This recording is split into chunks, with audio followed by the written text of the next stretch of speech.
In this video, we'll be installing a Tusk Quiet Glide skid plate on a Polaris RZR 570. The Tusk Quiet Glide skid plate is an excellent way to protect your investment. It provides full coverage for the undercarriage of your machine. We're talking rocker-to-rocker protection, which is significant surface area over your stock skid plate. The Tusk Quiet Glide skid plate is made of heavy-duty UHMW, which isn't going to dent or break like aluminum or your stock skid plate. It offers a really slick surface that's going to allow you to slide over the obstacles with ease. Another great thing about UHMW is it's much quieter than the aluminum skid plates. A lot of times you'll get rocks that kick up and hit the bottom of your machine. This is going to dampen that sound and make for a much more enjoyable ride. The first thing we need to do is access the bottom of the machine. We can do this by using automotive stands, jacks, or blocks. For illustration purposes and to better show the installation process for this video, we've carefully tipped the machine on its side. It was necessary to pinch off the gas line and wrap a rag around the brake fluid reservoir cap to prevent any leaks. We've also placed a block under the roll cage to prevent the body of the machine from coming in contact with the ground. However you decide to access the bottom of your machine, be sure to use caution and take all necessary steps to avoid any damage or injuries. Always secure the machine with straps, blocks, or stands so it can't fall and injure you or anyone else.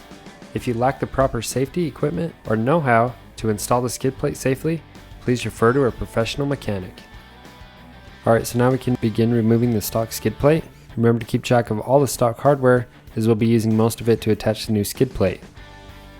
Once the stock skid plate's out of the way, the next thing we need to do is take the new skid plate out of the box and make sure all the hardware and pieces are accounted for. You can do this by referring to the hardware list included with the installation instructions. So we're going to start with the rear main centerpiece of the skid plate. Position that up into place and then attach it with the stock bolts and recessed washers.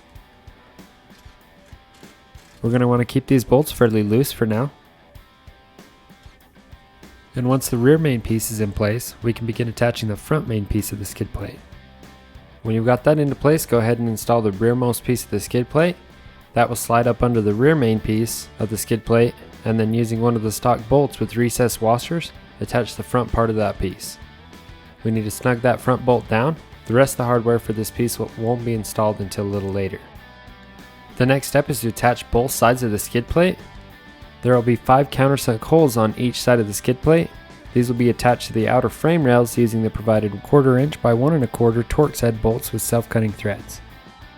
One thing to keep in mind is the fuel tank is located on the passenger side above the rocker panel. We only need to drill into one side of the frame rail to attach the skid plate.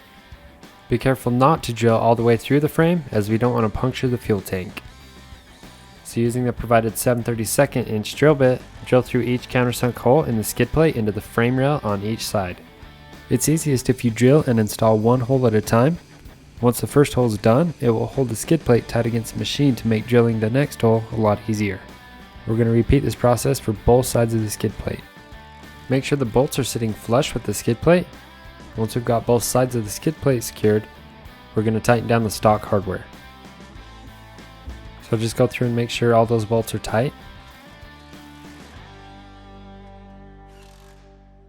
Next, we're going to drill through the 2 countersunk holes where the 2 main pieces of the skid plate meet and overlap using the provided 9/32 drill bit. When both those holes are drilled, install a 5/16 by 1 inch Torx head bolt with self-cutting threads into each hole. Again, we need to make sure the bolt head sits flush with the skid plate. And now we're ready to secure the rest of the rearmost skid plate piece. To do this, we're going to attach the rear part of the skid first. Align this piece with the frame rails, and using the provided 5/16 drill bit, drill through those 2 countersunk holes, making sure you're aligned with the center of the channel in the frame rail. Doing this will allow you to install the aluminum spacer into the channel properly. So once you've got the bolt and spacer into place, a washer and nylock nut go on the back side. We're going to go ahead and tighten this bolt down, and then repeat the process for the other rear bolt.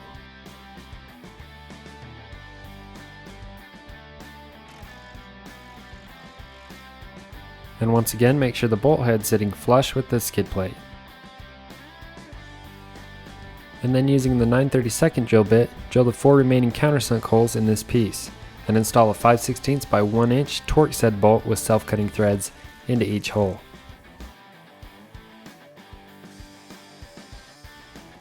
Once all the bolts are in and tightened down, we can move on to the front differential piece. So on this front piece, these two middle holes are going to line up with these two holes on the frame. And we're going to be using two rectangle nuts on the back side of both of these bolts. So sit that up into place and then loosely snug both of these bolts. After that, we're going to line the front diff piece and drill the rear hole using our 9/32 bit. Be sure the countersunk hole in the skid plate is aligned with the existing hole in the frame. Once that's drilled, install a 5/16 by 1 inch Torx head screw with self-cutting threads. When that's in place, we can tighten all three of those bottom bolts. Next, drill both the front holes in the front differential piece. Again, we're using the 9/32 bit. And then install a 5/16 by 1 1/4 Torx head screw with self-cutting threads and tighten those down. Doing this will contour the skid to the frame of the machine. Tighten until both bolt heads are sitting flush with the skid plate. So after the front differential piece is installed, the last thing we need to do is go through with the ratchet and socket to make sure all the hardware is tight. Be careful not to over tighten these, we don't want to strip out any of the holes. Once all the hardware is tight, we're done with the install. For more information about the Tusk Quiet Glide skid plate, visit our website www.rockymountainatvmc.com. Thanks for watching, and we hope you enjoy your Tusk skid plate.